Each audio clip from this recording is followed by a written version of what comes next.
Hello guys, ఏంటి ఈ Sunday మీ specials? మావైతే ఉన్నాయిలేండి ఒక 2-3 రకాలు. ఏమేం స్పెషల్స్ చేసుకున్నాం, ఎలా ఎంజాయ్ చేసాం ఈ సండే చూడాలంటే కనుక కింద వీడియో ట్యాగ్ చేస్తాను, ఫుల్ వీడియో చూసేయండి. ఇంకా మా పిన్ని అయితే బిర్యానీ రైస్ చేశారు, దానిలోకి ప్రాన్స్ ఫ్రై అయితే చేశారు. ఫ్రై ఉందండి అసలు మామూలుగా లేదు టేస్ట్ అయితే.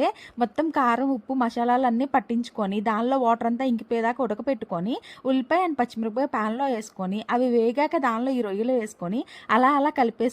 వీడేమో ఆగలేక ముందుగానే తినేస్తున్నాడు. ఇంకా లాస్ట్లో గరం మసాలా వేసుకొని తిప్పేసుకొని కొంచెం కొత్తిమీర కూడా వేసుకొని గార్నిష్ చేసుకొని కలిపేసుకొని దించేసుకోవడమేనండి ఫ్రై. చాలా ఈజీగా అయిపోయింది అండ్ చాలా టేస్టీగా కూడా ఉంది. ముక్క కూడా చాలా సాఫ్ట్గా అయితే ఉడికింది. ఇంకా ఆగలేక ప్లేట్లోకి కొంచెం బిర్యానీ అండ్ ఆ రొయ్యల కూర అయితే వేసుకొని ఫుల్గా లాగించేసాం. మాతో పాటు మా జాన్వి కూడా లాగించేసింది. వీడియో నచ్చితే సబ్స్క్రైబ్ చేసుకొని ఒక చిన్న లైక్ అయితే చేయండి.